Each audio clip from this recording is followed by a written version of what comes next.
Anda telah mengunduh podcast yang dipaparkan oleh Pendeta Dr. Erastus Sabdono ini dari truth.id/voice. Selamat mendengarkan podcast ini.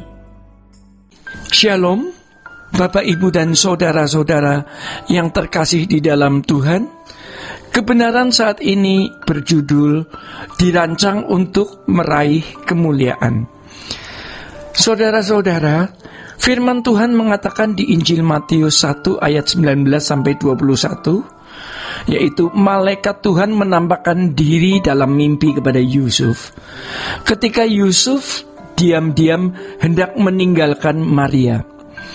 Ia seorang yang tulus hati, ia tidak mau mencemarkan istrinya di muka umum, sehingga mau memikul beban yang dipandang merupakan kesalahan Maria yang hamil di luar pernikahan dengan dirinya. Tetapi ketika ia mempertimbangkan maksudnya untuk meninggalkan Maria, malaikat Tuhan datang kepadanya dan berkata, "Yusuf, anak Daud, janganlah engkau takut mengambil Maria sebagai istrimu, sebab anak yang di dalam kandungannya adalah dari Roh Kudus.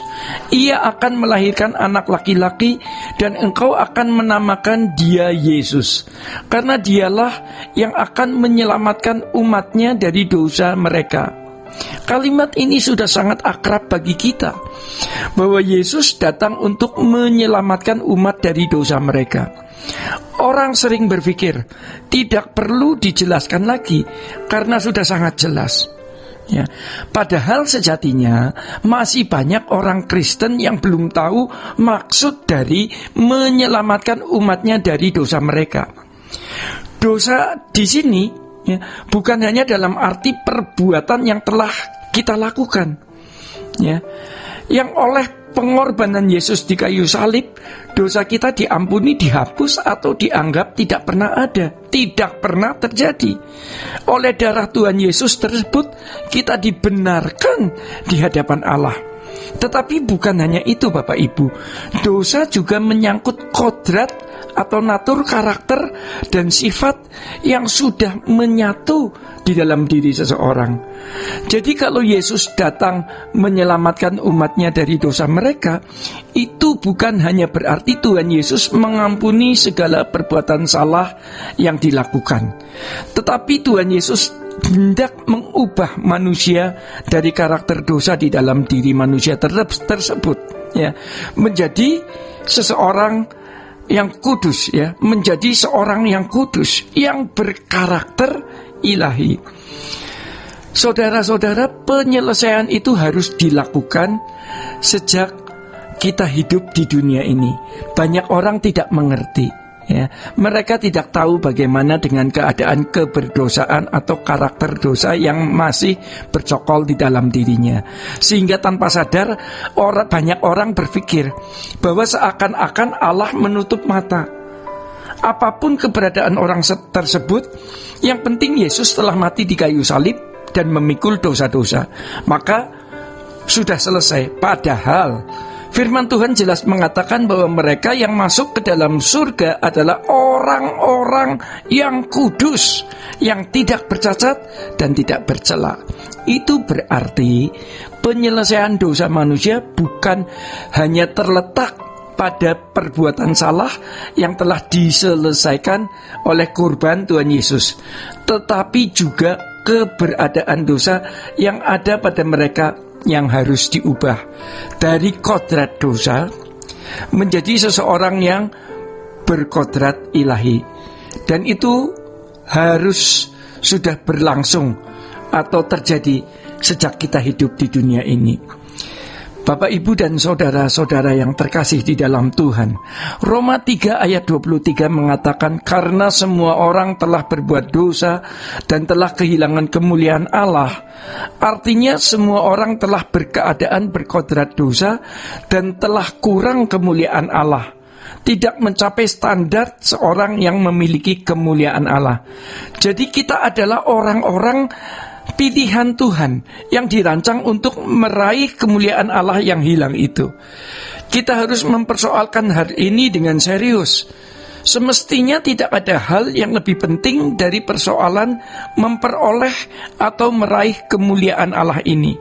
Mendengar kata kemuliaan Allah Juga selama ini pasti orang memandangnya abstrak dan tidak jelas.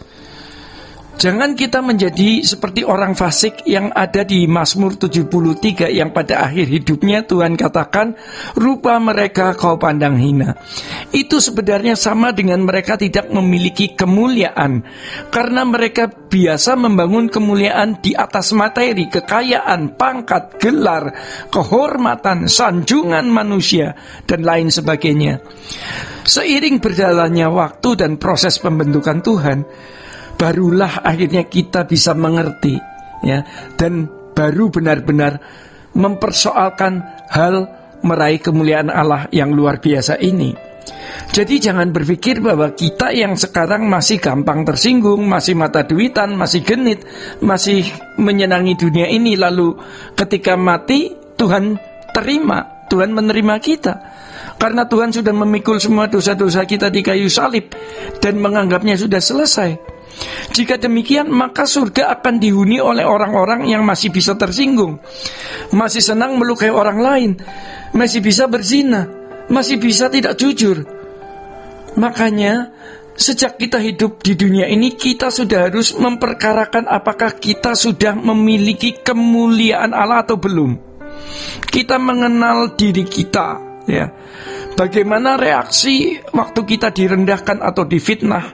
Apakah kita membalas dengan alasan mau meluruskan, mengklarifikasi, atau kita diam? Waktu Tuhan Yesus difitnah dan disiksa, dia diam saja, ya.